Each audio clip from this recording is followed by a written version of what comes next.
Astaghfirullah. Bismillahirrahmanirrahim. Assalamualaikum warahmatullahi wabarakatuh.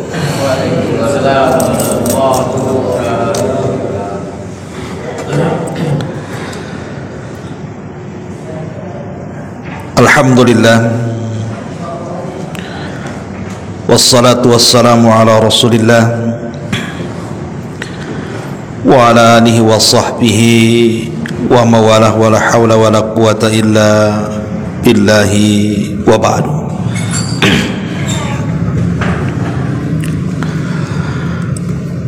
Alhamdulillah, segala puja dan puji hanya milik Allah subhanahu wa ta'ala. Salawat dan juga salam tentunya kita tetap curahkan kepada Nabi kita, Nabi besar Muhammad sallallahu alaihi wa ala alihi wasallam. Pembahasan di malam hari ini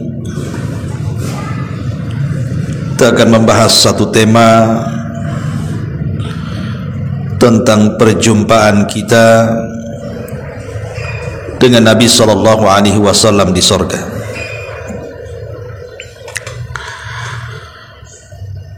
Tentu semua kita, saya, Anda atau siapapun pasti merindukan Nabi sallallahu alaihi wa ala alihi wasallam. Sebagaimana Nabi sallallahu alaihi wasallam juga merindukan umatnya. Dan kalaupun seandainya Allah subhanahu wa ta'ala takdirkan kita dimasukkan ke dalam sorga, tentu sorga yang Allah sediakan kepada kita akan berbeda dengan sorga yang Allah subhanahu wa ta'ala berikan kepada Nabi kita Muhammad sallallahu alaihi wasallam. Tentu sorga yang diberikan kepada Nabi sallallahu alaihi wasallam adalah sorga yang sangat tinggi sekali. Bahkan tidak ada tingkatan yang paling tinggi di sorga kecuali Nabi kita Muhammad sallallahu alaihi wasallam di situ. Pertanyaan pun muncul,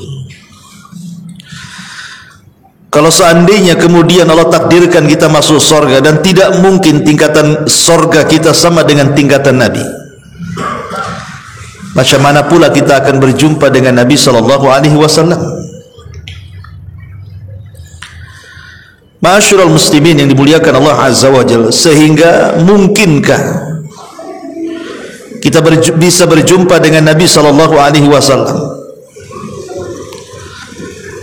Ma'asyiral muslimin yang dimuliakan Allah subhanahu wa ta'ala, ada dua jawaban yang disebutkan para ulama. Pertama, bahwa kita mungkin berjumpa dengan Nabi karena di dunia saja ada sebuah hadis dari Nabi sallallahu alaihi wasallam yang dikeluarkan Imam Bukhari dan Muslim dari hadis Abi Hurairah radhiyallahu anhu. Kata Nabi sallallahu alaihi wasallam, "Man ra'ani fil manami faqad ra'ani haqqan.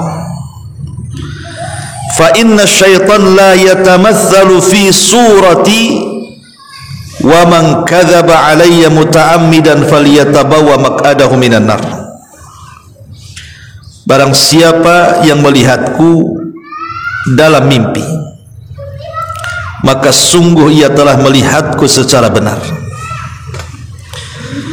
Karena sesungguhnya setan tidak bisa menyerupai bentuk. Maka barang siapa yang berdusta atas namaku secara sengaja, maka silahkan ambil tempat duduknya di neraka.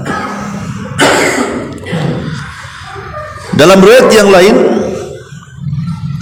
Nabi SAW mengatakan, "Man ra'ani fil manami fasayarani fil yaqadati wa la yatamatsalu syaitanu bi." Wa qala Abu Abdullah qala Ibnu Sirin idza ra'ahu fi suratihi. barang siapa yang melihatku dalam mimpiku, maka ia akan melihatku dalam keadaan terjaganya, dan setan tidak akan mampu menyerupaiku. Kemudian berkata Imam Ibn Sirin yang dinukilkan Imam Bukhari, apabila dia melihatnya dalam bentuk rupa yang sebenarnya. Sebagian para ulama mengatakan bahwa kalimat fasayarani fil yaqadati, barang siapa yang melihat Nabi SAW dalam mimpi, maka dia akan melihat Nabi SAW dalam kondisi terjaga. Salah satu penafsirannya para ulama, yang dimaksud akan berjumpa dengan Rasul secara terjaga adalah bahwa mimpi orang tersebut akan terbukti di akhirat dan dia akan betul-betul melihat Nabi SAW. Ada juga yang mengatakan bahwa ia akan berjumpa dengan Nabi dengan pertemuan khusus di akhirat kelak, atau boleh jadi mungkin dia akan mendapatkan syafaat Nabi SAW. Berarti dari hadis ini memungkinkan kita berjumpa dengan Nabi di akhirat. Tetapi sebagai catatan, apakah orang yang berjumpa dengan Nabi SAW di dunia dalam mimpinya, bahwa orang tersebut adalah orang pilihan, sementara yang tidak melihat tidak atau bukan termasuk orang pilihan? Tentu tidak seperti itu. Banyak para sahabat yang juga tidak bermimpi berjumpa dengan Nabi, ataupun para tabi'in atau para tabi'ut tabi'in, mereka pun tidak tenukilkan kepada kita banyak yang bermimpi berjumpa dengan Nabi, tapi mereka orang-orang mulia. Kalaupun seandainya di antara kita Allah takdirkan berjumpa dengan Nabi dalam mimpinya, maka itu sebuah bisyarat saja, kabar gembira saja. Tapi ingat, harus betul-betul melihat Rasul, sebagaimana dikatakan Imam Bukhari, yang dinukilkan Imam Bukhari dari perkataan Muhammad ibn Sirin, harus betul-betul melihat dalam bentuk aslinya. Maknanya kita harus tahu sifat-sifatnya, mulai dari tinggi badannya, lebar badannya, bahunya, janggutnya, rambutnya, sebagaimana yang sudah disifatkan oleh para sahabat Nabi SAW tentang sosok Nabi. Jangan kemudian kita tidak pernah membaca sejarah Nabi seperti apa, rambutnya seperti apa, tingginya seperti apa, hidungnya, matanya, dan begitu seterusnya. Tiba-tiba kemudian dia bermimpi berjumpa dengan seseorang, ngaku pula berjumpa dengan Nabi. Nah, ini gimana ceritanya? Sifat-sifatnya aja tidak tahu. Tiba-tiba dia mengaku bermimpi berjumpa dengan Nabi. Maka persis seperti ancaman Nabi SAW, man kadzaba alayya muta'ammidan falyatabawa maq'adahu minan nar. Kalau dia sampai berdusta, atau mungkin melihat Nabi dari sisi samping saja, atau dari belakang saja, atau sorbannya saja, dusta. Maka Nabi SAW mengatakan, barang siapa yang sengaja berdusta atas namaku, silahkan tempat duduknya di neraka. Tapi bukan ini pembahasannya. Pembahasannya, kalau seandainya Allah Subhanahu wa taala takdirkan betul-betul kita ini berjumpa dengan Nabi dalam mimpi kita, bukan mustahil, mungkin. Karena Rasul yang mengatakan, kata Nabi sallallahu alaihi wasallam, siapa yang berjumpa denganku dalam mimpinya, maka dia betul-betul berjumpa denganku, karena setan tidak mungkin menyerupai aku. Dan dalam riwayat fasayarani fil yaqadati, dan kelak dia pun akan berjumpa dengan aku dalam kondisi terjaganya. Maksudnya kelak pada hari kiamat, ketika kita sudah masuk surga. Ini dalil pertama bahwa tidak mustahil kita akan berjumpa dengan Nabi. Dalil yang kedua, kalau seandainya kita di surga, Allah Subhanahu wa taala perlihatkan dirinya, Artinya orang-orang yang akan masuk, orang-orang yang di dalam surga itu diberikan nikmat tambahan. Bahkan nikmat tambahan itu jauh lebih nikmat dibandingkan nikmat surga itu sendiri. Ru'yatullah, mampu memandang Allah. Kalau Allah saja bisa dipandang, maka Nabi SAW tentu lebih bisa lagi. Kalau kita bisa berjumpa dengan Allah, faman kana yarju liqa'a rabbih falyamal amalan salihan. Barang siapa yang ingin melakukan perjumpaan dengan Allah, maka silahkan beramal dengan amalan yang saleh. Wala yusyrik bi ibadati rabbih ahada, dan dia tidak melakukan kesyirikan dengan siapapun. Artinya berjumpa dengan Allah tidak mustahil, maka berjumpa dengan Nabi pun tidak mustahil. Ma'asyiral muslimin yang dimuliakan Allah Subhanahu wa taala, apalagi banyak dalil-dalil yang menunjukkan bahwa ada amalan-amalan yang dengan amalan itu kita bisa diperjumpakan dengan Nabi SAW. Bisa menatap wajahnya, bisa bersentuhan dengan Rasul, bersalaman, memeluk, bercengkrama, dan begitu seterusnya. Dan itulah angan-angan setiap mukmin yang betul-betul mengamalkan imannya. Ma'asyiral muslimin yang dimuliakan Allah Azza wa Jalla, karena dahulu di masa Rasul ada Arab Badui. Ia sudah berjasa dengan Nabi SAW. Jadi ketika Rasul safar, Rasul itu singgah di satu rumah punya Arab Badui. Kemudian Arab Badui itu menjamu Nabi SAW sebagai tamu.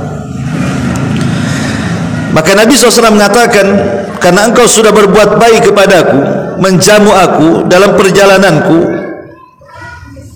datanglah satu waktu ke kota Madinah, aku akan balas kebaikan. Betul, satu hari si Arab Badui ini kemudian datang ke kota Madinah mencari Nabi SAW. Kemudian setelah berjumpa dengan Rasul, Rasul itu tidak pernah melupakan kebaikan orang. Beda dengan kita, kadang-kadang kebaikan orang itu kita tidak menghargai, tapi Rasul itu tidak pernah melupakan kebaikan orang. Disambutlah si Badui itu, kemudian ya layaknya tamu dikasih makanan, dikasih hidangan yang lezat, kemudian sudah dipersiapkan hadiah. Kemudian Nabi SAW mengatakan kepada Arab Badui ini, wahai fulan, karena engkau sudah berbuat baik kepada aku, salni, mintalah kepadaku sesuatu, aku akan beri. Salni syai'an u'tik, mintalah kepadaku sesuatu, aku akan beri. Arab Badui ini sudah tua. Harusnya dalam kondisi ketika Nabi SAW memberikan kesempatan meminta kepada Nabi, harusnya kan berpikir akhirat. Ini mumpung dekat-dekat Nabi, saya akan meminta kepada Rasul, ya Rasul masukkan aku ke sorga, ya Rasul tolonglah mintakan kepada Allah supaya Allah mengampuni dosa-dosa aku. Kan harusnya kan begitu. Kan ini kesempatan kapan lagi berjumpa dengan Nabi. Rupanya si Badui ini lain pula yang diminta. Dia mengatakan, ya Rasulullah, uridu dabatan arkubu biha, aku hanya ingin ya semacam unta biar aku kemana-mana tak jalan kaki. Kemudian kata Nabi SAW, minta lagi, apa lagi? Dia mengatakan, wa kalban yahrusu ghanami, kalau ada anjing-anjing lah katanya, supaya bisa menjaga kambing-kambingku. Mungkin serigala begitu. Kemudian kata Nabi SAW, apa lagi? Dia mengatakan, al khadiman yakhdumu ahli, atau kalau memang ada budak sebagai pembantu, kasihlah saya budak sebagai pembantu katanya, biar saya tak capek ada pembantu. Lihat, dia hanya menjamu Nabi, karena Rasul ketika safar kehabisan bekal, kemudian dijamu di rumahnya. Kemudian Nabi SAW ingin berbuat baik, membalas kebaikannya, tapi lihat permintaannya. Ibaratnya begini, ana singgah di rumah antum, antum kasih makanan saya, Besok antum ke rumah ya, kata ana. Datanglah antum ke rumah ana. Karena antum sudah berbuat baik, kemarin sudah kasih makan. Kira-kira apa nih hadiah yang harus saya kasih? Gini aja Ustaz, saya minta itu senianya untuk saya. Kan? Atau tolonglah sewakan pembantu lah biar saya tak capek. Nggak balance kan itu kan. Oke lah kalau seandainya pun sesuai gitu ya. Tetapi Nabi SAW ingin mengajarkan kepada Badui ini. Kata Nabi SAW, lemahkah engkau wahai fulan seperti yang diminta seorang yang sudah tua di zaman Bani Israel. Sahabat yang mendengar ketika itu mengatakan, ya Rasul, apa yang maksud anda itu orang tua di zaman Bani Israel? Kemudian Nabi bercerita panjang sekali soal kisahnya Nabi Musa yang tersasar di sebuah jalan, tidak bisa keluar karena dia harus membawa jasadnya Nabi Yusuf. Karena pesannya Nabi Yusuf, dia ingin dikubur tidak di Mesir tapi di Palestina. Akhirnya orang-orang mengingatkan, wahai Musa, kenapa kita tersesat? Karena kita tidak membawa jasadnya Nabi Yusuf. Nabi Musa mengatakan, di mana kuburannya? Ayo kita gali dan kita ambil jasadnya, kita pindahkan. Maka orang-orang mengatakan, tidak ada yang tahu kecuali orang tua dari orang tua Bani Israel. Ada satu orang tua, itu dia tahu kuburannya. Akhirnya kemudian Nabi Musa mengatakan, bisa enggak kau tunjukkan di mana kuburan Yusuf? Kata orang tua ini, oh tidak bisa, ada imbalannya. Kata Nabi Musa, apa imbalannya? Dia mengatakan, jadikan aku temanmu di sorga. Kalau engkau kabulkan, aku tunjukkan kuburannya. Hanya ngasih tahu di mana kuburannya. Bayangkan, minta dijadikan teman Nabi Musa di sorga lagi tuh. Luar biasa tuh kan. Ya. Maka Rasul mengatakan kepada orang tua Badui itu, tidakkah kau teringat dengan orang tua Bani Israel? Kenapa kau tak minta sorga? Gitu maksudnya. Jadi ada orang-orang di dunia ini tidak peduli dengan agamanya, tidak peduli dengan nabinya, tidak ingin berjumpa dengan nabinya. Bukti tidak mau berjumpa dengan nabinya, mereka tidak peduli dengan syariat Nabi SAW, tidak peduli dengan sholat, tidak peduli dengan puasa, tidak peduli dengan Quran, majlis ta'lim, pokoknya nggak peduli sama sekali, cuek aja dia. Tapi ngaku umat Nabi, KTP-nya Islam pula. Kalau dikafir-kafirkan marah pula dia. Ma'asyiral muslimin yang dimuliakan Allah Subhanahu wa taala, maka malam ini kita akan fokus ada 9 perkara atau 9 amalan yang dengan 9 amalan ini memungkinkan kita berjumpa dengan Nabi sallallahu alaihi wasallam. Apa saja 9 amalan itu? Yang pertama, al-mar'u ala man ahab. Bahwa seseorang itu tergantung kepada siapa yang dicintainya. Ketika seseorang kemudian mencintai Nabi sallallahu alaihi wasallam, maka Nabi SAW menjanjikan kepada kita, kepada setiap orang yang mencintainya, akan bersamanya di sorga. Anas ibn Malik radhiyallahu an satu hari bercerita, jadi ada seseorang Badui datang kepada Nabi SAW dan berkata, ya Rasulullah, mata sa'ah Rasul, kira-kira kapan kiamat? Maka Nabi SAW mengatakan, wa ma'adattalaha. Kau tanya kiamat, emang apa yang kau siapkan? Apakah engkau bertanya soal kiamat untuk melihat bagaimana gunung dihancurkan, langit digulung, kemudian bintang dijatuh-jatuhkan, atau ingin melihat apa? Apa yang kau siapkan, kata Rasul? Maka dia mengatakan, la syai'a ya Rasul, tidak ada wahai Rasul. Akan tetapi walakinni uhibbullaha war rasul, modalku cuma satu, Aku ini cinta dengan Allah dan Rasulnya. Maka Nabi SAW mengatakan, anta ma'aman ahbabta. Kalau benar ucapanmu, maka engkau akan bersama orang yang kau cintai. Kalau benar ucapanmu, maka engkau akan bersama orang yang kau cintai. Ma'asyiral muslimin yang dimuliakan Allah Subhanahu wa taala, Al-Hafidz Ibnu Hajar Al-Asqalani rahimahullahu taala, ketika dia menjelaskan tentang hakikat kecintaan seseorang kepada Nabi, beliau mengatakan bahwa ada 4 perkara. Kalau ada pada diri kita, ketahuilah bahwa kita ini betul-betul mencintai Nabi. Tapi kalau tidak ada 4 perkara ini pada diri kita, atau salah satunya hilang dari 4 perkara itu, maka Anda belum mencintai Nabi. Yang pertama, faqdu ru'yatihi yakunu ashadda alaihi min faqdi ayyi syai'in akhar fid dunya. Kehilangan, tidak sanggup melihat Nabi, karena memang kita tidak hidup di zamannya.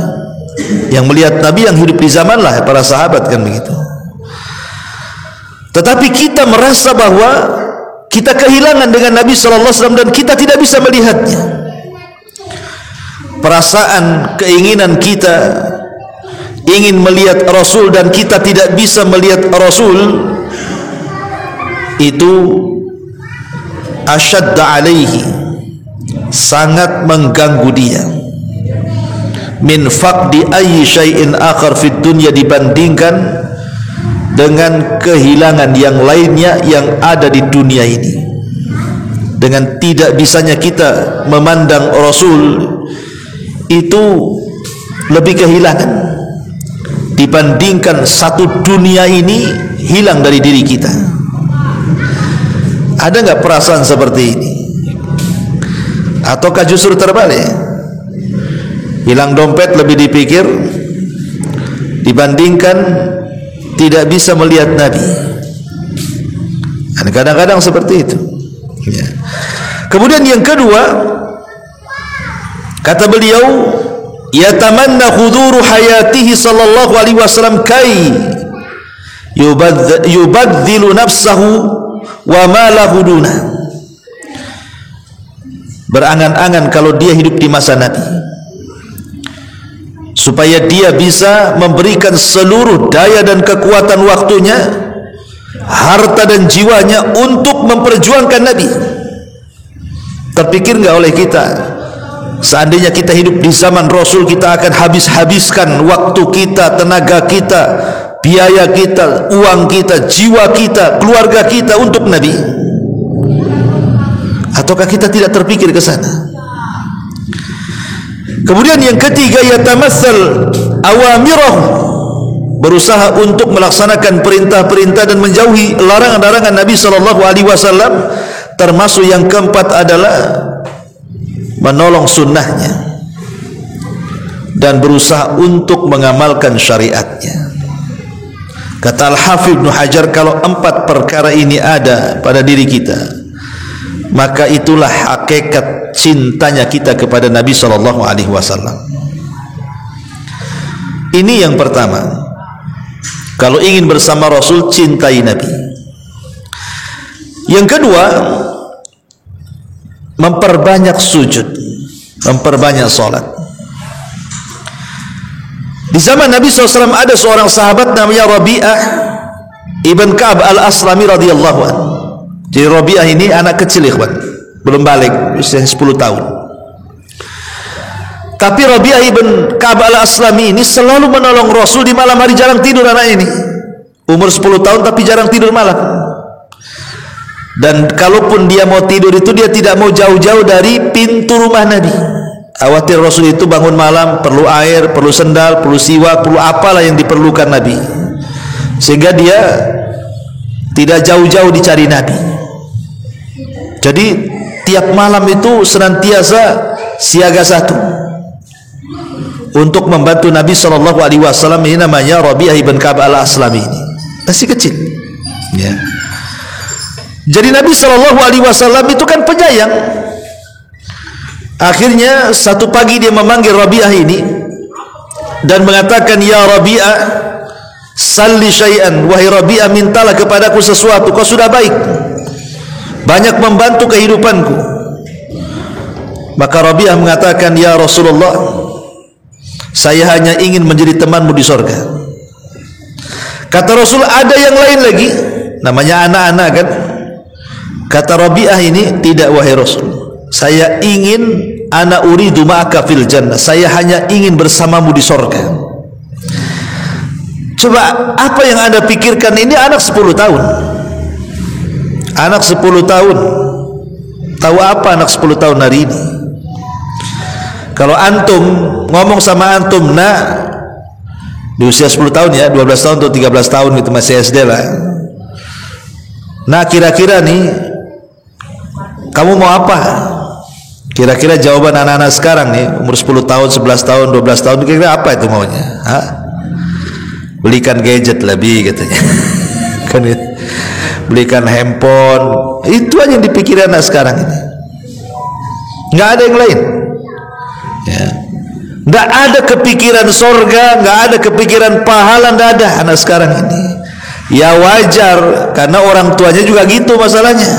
Ya nggak jauh-jauh lah akhirnya kan anak dengan orang tua tuh. Tapi lihat Rabi'ah ibn Ka'ab al-Aslam, karena hidup di lingkungan Nabi, dia hanya meminta kepada Rasul, ya Rasulullah, jadikan aku temanmu di sorga.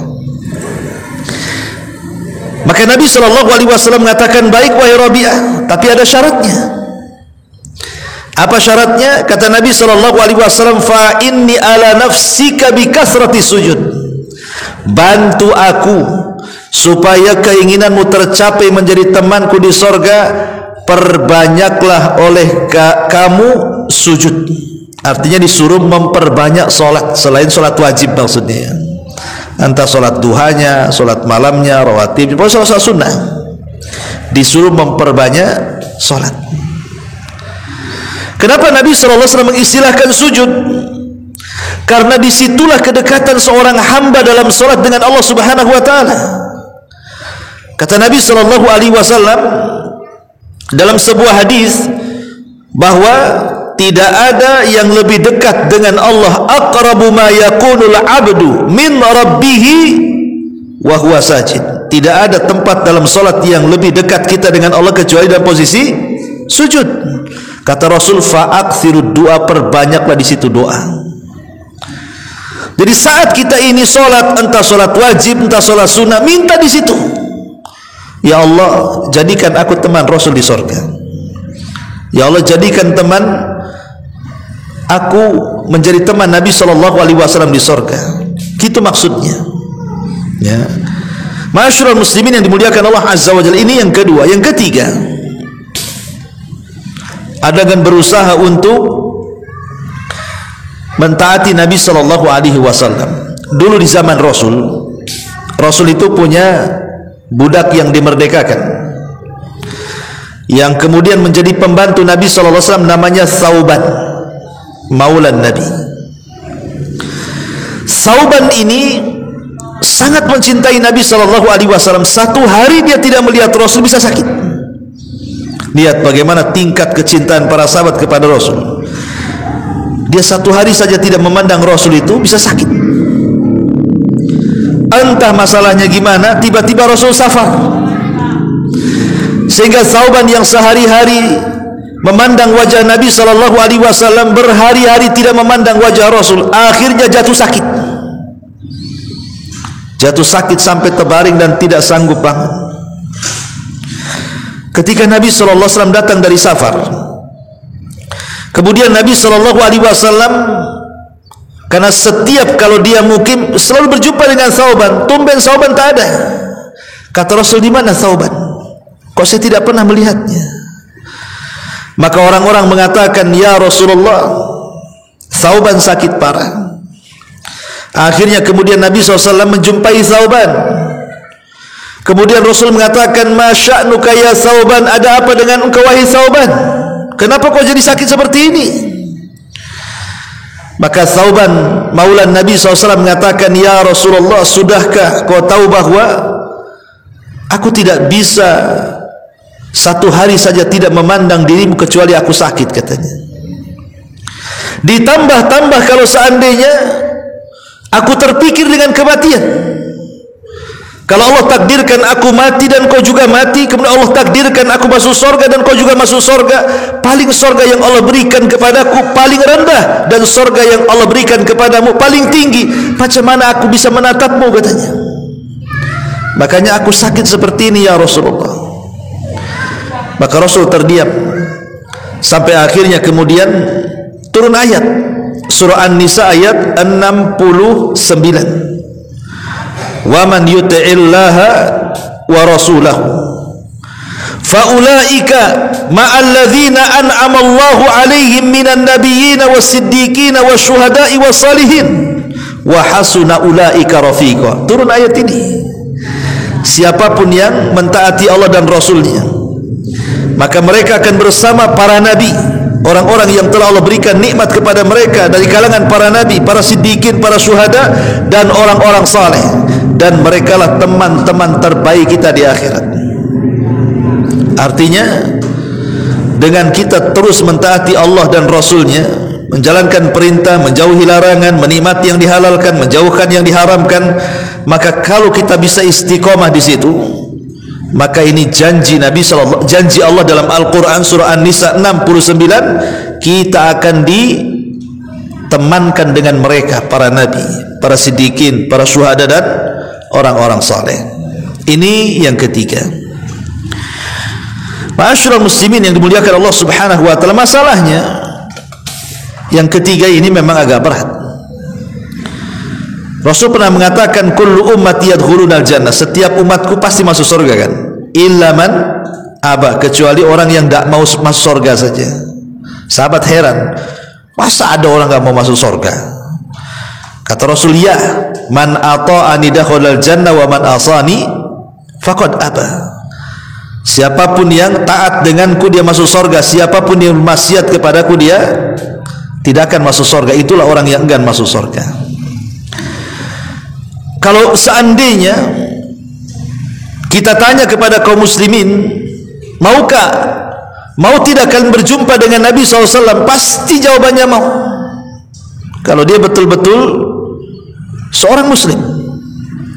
Tapi pertanyaannya, kalau memang betul-betul ingin berjumpa dengan Nabi SAW, ajak orang ini sholat, mau enggak? Ajak orang ini ngaji, mau enggak? Ajak orang ini menjalankan sunnah Rasul, mau tidak? Ajak orang ini menjalankan syariat Nabi, mau atau tidak? Kalau itu semua tidak dijalankan, macam mana akan berjumpa dengan Nabi? Sementara syarat berjumpa dengan Nabi dan kita akan menjadi bersua dengan Rasul, menatap Rasul, syaratnya salah satunya adalah dengan cara ketaatan kita kepada Allah dan Rasulnya. Ini yang nomor 3. Yang nomor 4 sekarang, husnul akhlak, berusaha untuk memperbaiki akhlak.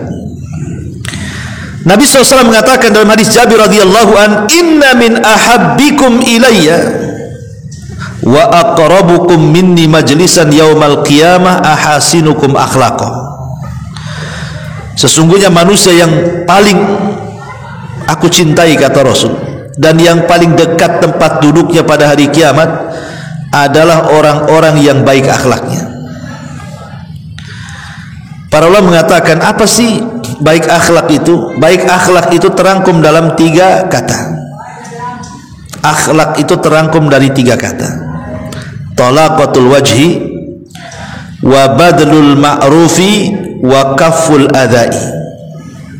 Akhlak itu 1, talaqatul wajhi, wajahnya selalu senyum, nampak di wajahnya jarang melotot, jarang marah, sering senyum, kata-katanya santun, gitu ya. Nah, itu berarti berakhlak wajahnya nih. Tapi kalau baru ngomong udah melotot, ya kan? Baru ngomong sudah nyentak orang, yang keluar pun bahasa binatang, nggak ada akhlak tuh wajahnya tuh. Ya.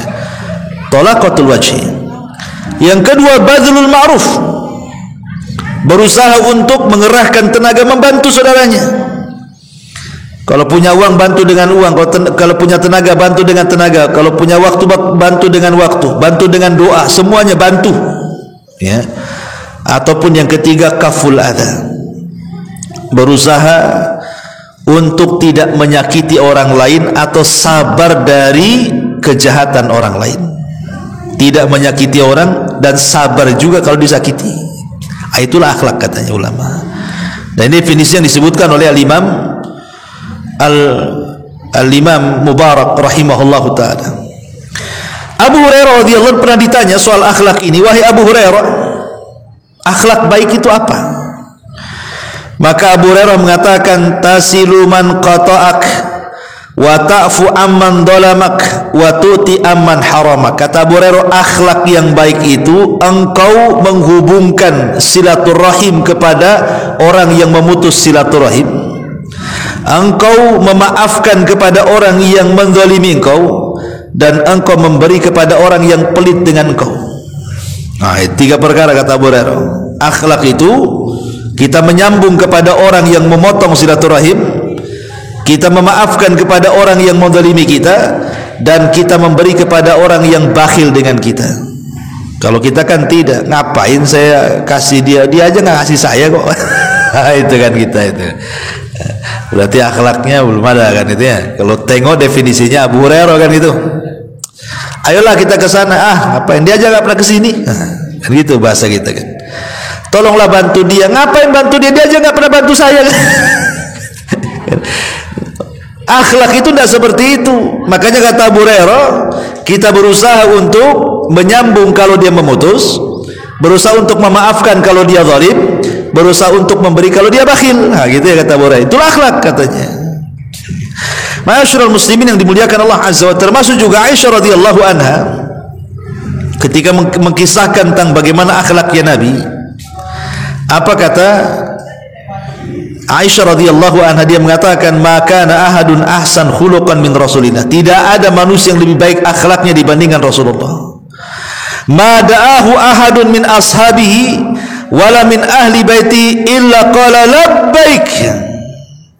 Tidak ada satupun yang mengundang Nabi dari sahabat-sahabatnya, entah yang miskin, entah yang kaya, entah pejabat, entah rakyat, entah orang biasa, pokoknya siapapun yang undang Nabi, entah orang luar, entah keluarganya sendiri, Rasul mengatakan labbaik, siap, saya akan penuhi panggilan. Maka dari sini turun ayat, wa innaka la'ala khuluqin azim, dan engkau wahai Muhammad di atas akhlak yang paling tinggi.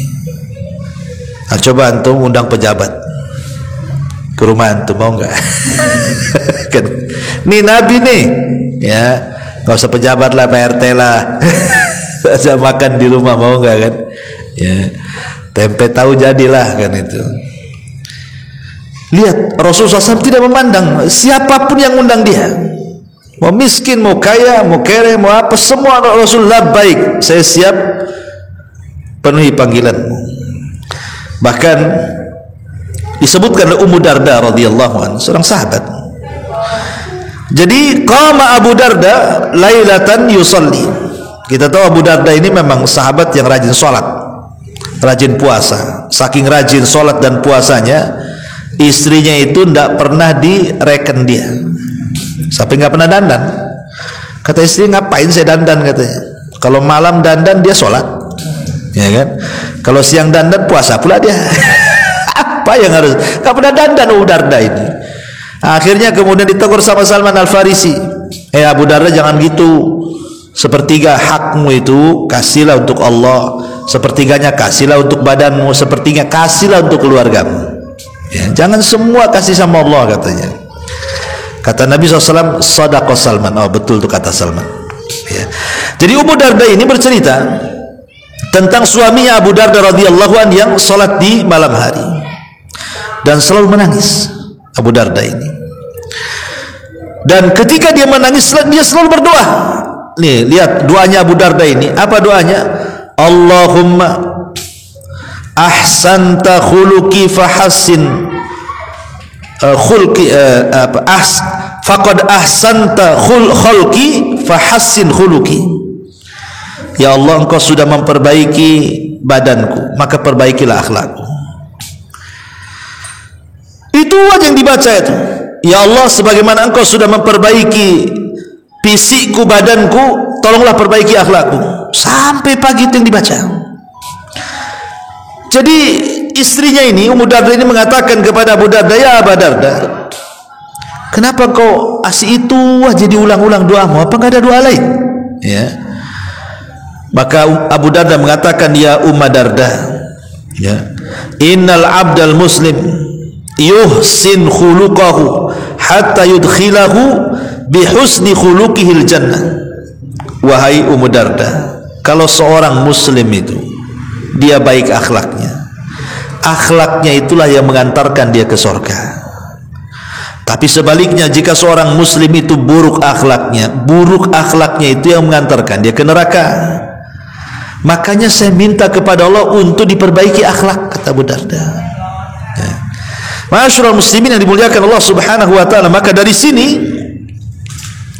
lihat bagaimana ketinggian dan keluhuran akhlak Nabi sallallahu alaihi wasallam dan akhlak para sahabat dan juga akhlak para ulama. Jadi kalau seandainya kita ini berusaha untuk setiap hari memperbaiki akhlak, hakikatnya kita sedang mencontoh Nabi. Yang kedua, sebab dengan akhlak itu kita akan dapat surga. Kemudian yang ketiga, akhlak itu bisa memberatkan timbangan. Kemudian yang keempat, justru kesempurnaan iman itu ada di akhlak. Kemudian juga kedekatan kita dengan Rasul pada hari kiamat adalah dengan akhlak. Kalau kita ingin berjumpa dengan Rasul, maka carilah akhlak yang baik.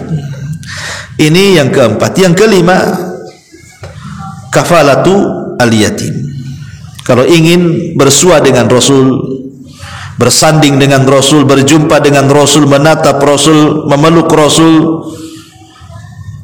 apakah ini berlaku juga dengan perempuan? Apa hanya laki-laki saja? Ya tentu berjumpa dengan Rasul, ya perempuan juga berjumpa. Tapi apakah kemudian perempuan boleh menjabat tangan Nabi, memeluk Nabi kayak kita laki-laki? Ya wallahu alam, ini kan perkara gaib. Tapi yang jelas di dunia saja Rasul tidak pernah bersalaman dengan perempuan. Ya, Rasul kalau membaiat wanita tidak pernah menyentuh kulit wanita, karena Rasul mengatakan menyentuh kulit yang bukan mahram sama dengan lebih dahsyat dibandingkan meletakkan paku di atas kepala, kan begitu. Tapi ini kan perkara gaib, wallahu alam. Tapi yang jelas bahwa semua akan berjumpa dengan Rasul, laki-laki maupun perempuan. Tapi urusan salaman atau tidak, pelukan atau tidak, itu wallahu alam. Tapi kalau laki-laki ya mungkin, kalau perempuan ya ilmunya di sisi Allah Subhanahu wa taala. Nah, salah satunya yang kelima adalah kafalatul yatim. Berusaha untuk mengkafil anak yatim, sebagaimana Rasul mengatakan, ana wa kafilul yatim fil jannati kahataini. Saya dan para pengkafil anak yatim itu seperti ini di surga. Rasul menegakkan jari tengah dan syababah, telunjuk, kemudian merapatkan seperti ini. Ya. Tentu maksudnya mengkafil anak yatim itu bukan mengkafil sedekah setahun sekali, bukan. Kan ada orang kalau datang Ramadan, ayo datang, kita mau ngasih santunan anak yatim. Itu bukan kafil, itu sedekah namanya. Kafil yatim itu artinya kita ambil anak yatim yang masih bayi, kemudian kita besarkan sampai dia balik. Ya. Atau lebih bagusnya antum selamatkan ibunya juga. Tuh cari janda yang punya anak bayi, nikahi jandanya. Itu namanya satu gayung 3, 4, 50 terlampaui itu. Anak-anaknya ikut antum semua tuh, kan gitu ya. Ya, nggak bisa Ustaz, istri saya tak ngizinkan. Ya udah nggak usah, kalau nggak ngizinkan, ambil anaknya saja. Ya, ambil anaknya. Oh, Ustaz, ibunya tak mau anaknya diambil, nggak usah maksa. Nggak, tetap anakmu nggak apa-apa. Kamu kan ibunya, nggak apa-apa, anakmu sama kamu. Tapi sayang danai dia. Susunya berapa 1 bulan? Pakaiannya, pampasnya. Nanti sampai balik, pokoknya nggak boleh ada uang orang lain. Itu uang saya sampai dia besar. Nah, itu namanya kafil. Sampai dia balik. Itulah kafil namanya. Lah orang-orang yang seperti ini dekat dengan Nabi Shallallahu Alaihi Wasallam, karena Rasul itu kan juga anak yatim. Bahkan Rasul itu seyatim-yatimnya anak yatim, karena ketika dia lahir ayahnya sudah meninggal. Makanya Allah mengatakan wa wajadaka fawajadaka yatiman fa'awah, wajadaka yatiman fa'awah. Dan Allah mendapati engkau wahai Muhammad yatim, tapi yatim kamu berbeda dengan yatim yang lainnya. Fa'awah, aku yang menjaganya, kata Allah. Makanya Rasul karena pernah yatim, Allah tegur fa'ammal yatima fala takhar. Adapun kalau kau jumpa dengan anak yatim, jangan kau hardik. Sama anak yatim harus lembut, usap kepalanya, antum akan mendapatkan pahala sebanyak rambut yang di kepalanya. Usap kepalanya, ya, sering mengusap lebih banyak lagi. Tapi kalau diusap terus kan tidak mau, kecuali mau kasih amplop. Kalau dikasih duit mau dia kan, ya. Jadi, dan itu bisa melembutkan hati kita, ya. Maka ini yang keenam juga, kafalah. Yang kelima kafalatul yatim. Yang keenam,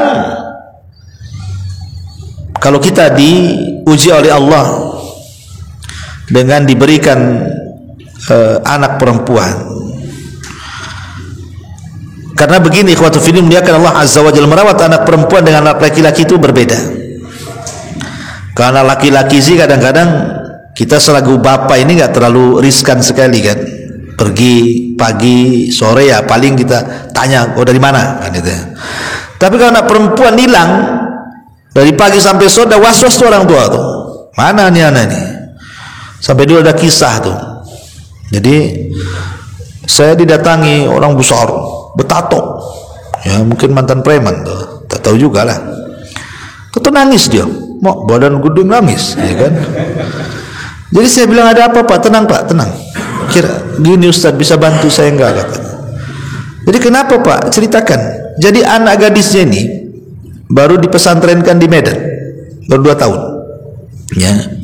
Bapaknya senang, tapi ibunya kadang, namanya orang tua ya, istrinya atau ibu anak itu, karena anaknya itu anak perempuan satu-satunya, yang lain laki-laki, jadi rindunya nggak bisa ditahankan. Jadi ngerayulah suaminya, tolonglah, udahlah cukup 2 tahun di Medan, bawa aja ke Batam, dia di rumah saja, sekolah, cari sekolah di sini. Ya karena suaminya kalah dengan istrinya, pulang akhirnya anaknya 2 minggu hilang. Anak itu cari-cari ke sana kemari, rupanya anak itu dia ngekos di atas warung Padang tuh, cerita dia. Dan sudah nggak pakai jilbab, betato, bejinti sana sini, rupanya ikut anak pang. Ya kan? 2 tahun bisa dirusak dengan 2 minggu. Nah ini kejadian ikhwan, kan? Karena makanya kita ini yang kalau punya anak perempuan baru terasa kita ini. Makanya kenapa kalau kita betul-betul mentarbiyah anak perempuan, kita betul-betul kita jaga, kita tarbiyah, pahalanya beda dengan anak laki-laki. Kata Nabi SAW, man ala jariyataini hatta tablugha ja'a yaumal qiyamah ana wa huwa wa dhamma asabi'ahu, kata Rasul. Barang siapa yang mendidik dan merawat 2 anak perempuan hingga dia dewasa, dia rawat dengan baik anak itu sampai dia dewasa, sampai dia kawin, maka ia akan datang pada hari kiamat bersamaku, kata Nabi SAW. Luar biasa, ya. Makanya kalau punya anak perempuan, nah jaga baik-baik. Ini pahalanya besar, akan bersama Nabi SAW di surga. Ini yang ke-6. Kemudian yang ke-7 adalah orang yang tidak pernah berjumpa dengan Rasul. Seperti kita kan nggak pernah berjumpa dengan Rasul, tapi kita yakin dengan Nabi. Kalau ditanya siapa Nabi Muhammad, dengan yakin. Dan kalau ada yang kemudian berusaha untuk istihza, mengolok-olok Nabi, kita marah.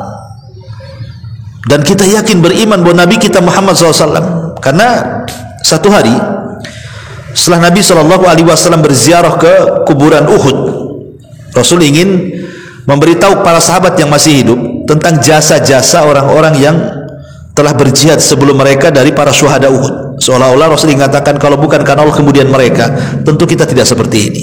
Rasul tidak pernah melupakan jasa orang kan. Dibawalah ziarah ke kuburan Uhud. Lah sepulangnya dari ziarah kuburan Uhud itulah Rasul menangis. Kemudian para sahabat pun ikut menangis dan mengatakan, wa mayubkika ya Rasulullah, apa yang membuat anda menangis wahai Rasul? Maka Nabi SAW mengatakan, wadidtu, kata Rasulullah. Kata Nabi SAW di sini,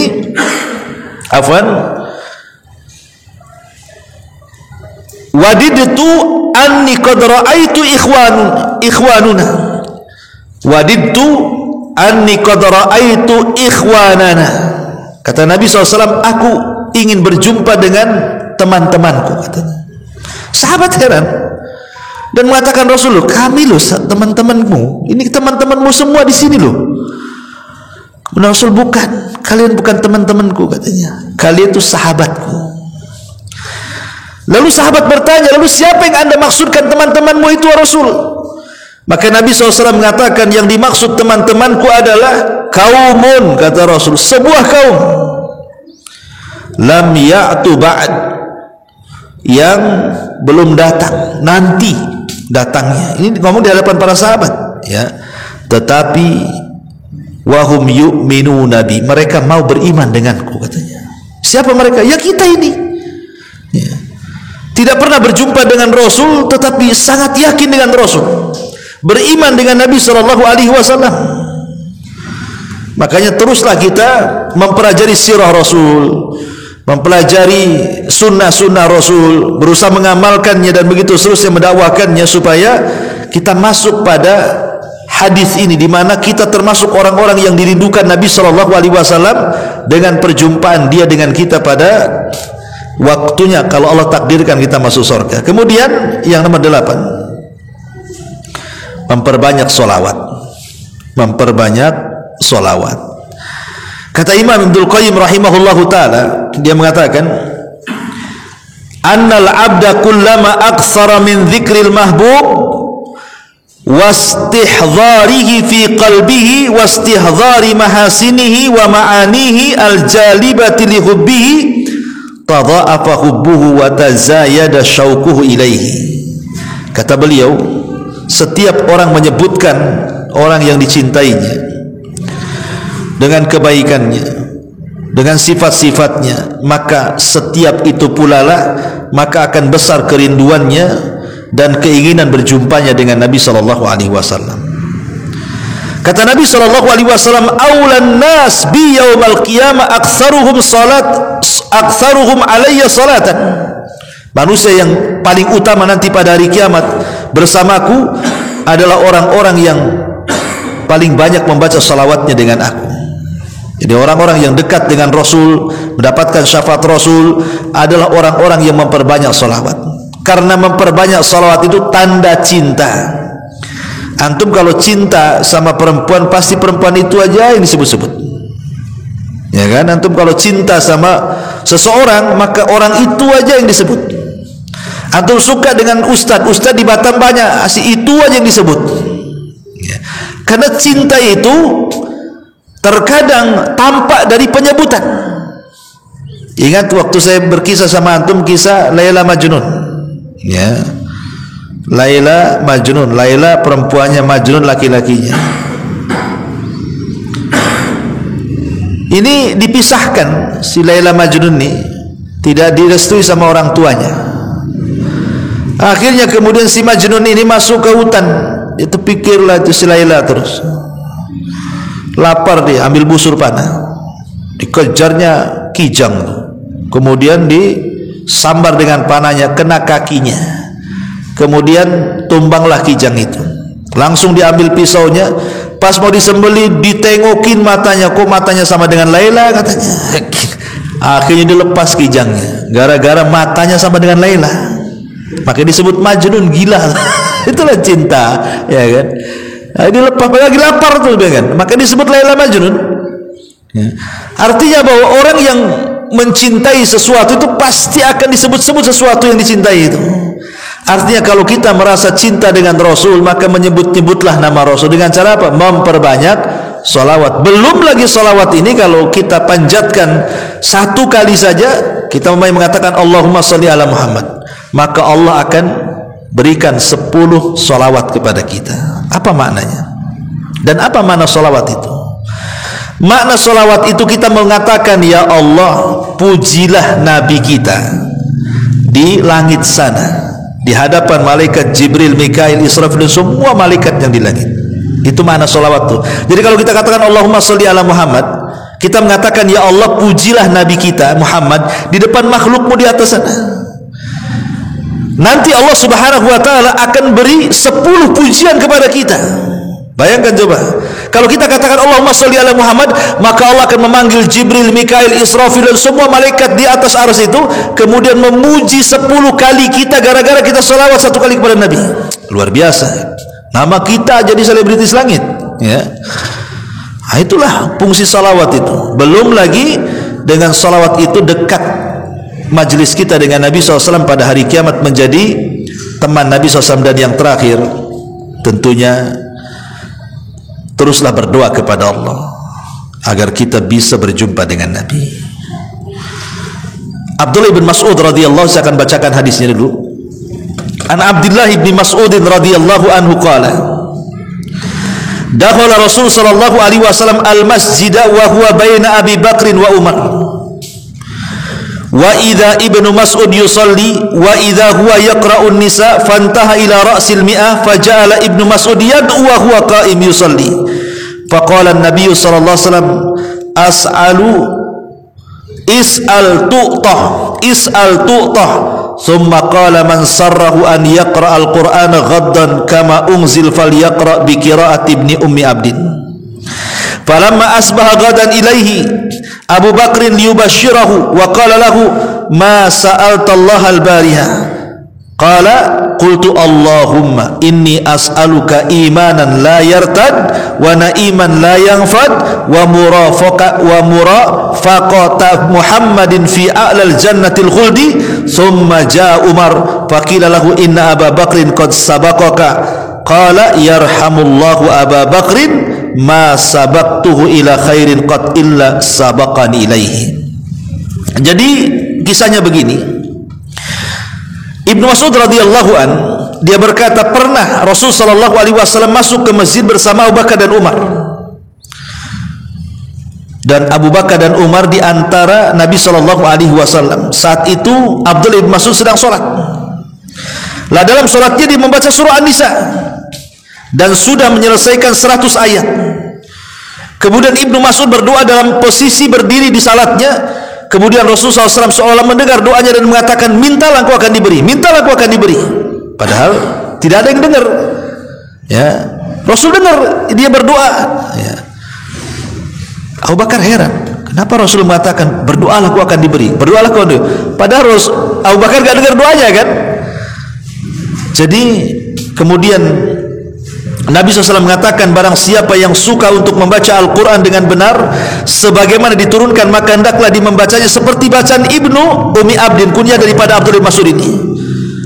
Saat waktu sudah pergi, Abu Bakar datang menemui dia dan menyampaikan kabar gembira kepadanya. Abu Bakar mengatakan, apa yang kau minta tadi? Sampai Rasul mengatakan, mintalah aku akan diberi, mintalah aku akan diberi itu. Kau ngomong apa? Kata Abu Bakar itu. Kata Abdullah bin Mas'ud, aku hanya berdoa kepada Allah, ya Allah, saya meminta kepadamu keimanan yang tidak akan berubah dengan kemurtadan, kenikmatan yang tidak terputus, dan aku memohon kepadamu agar menjadi pendamping Muhammad sallallahu alaihi wasallam di deretan tertinggi di surga yang kekal nanti, katanya. Maka Abu Bakar mengatakan, berbahagialah, berbahagialah. Rasul ngomong berbahagialah. Kemudian Abu Bakar pergi. Datang Umar mau ngasih tahu juga.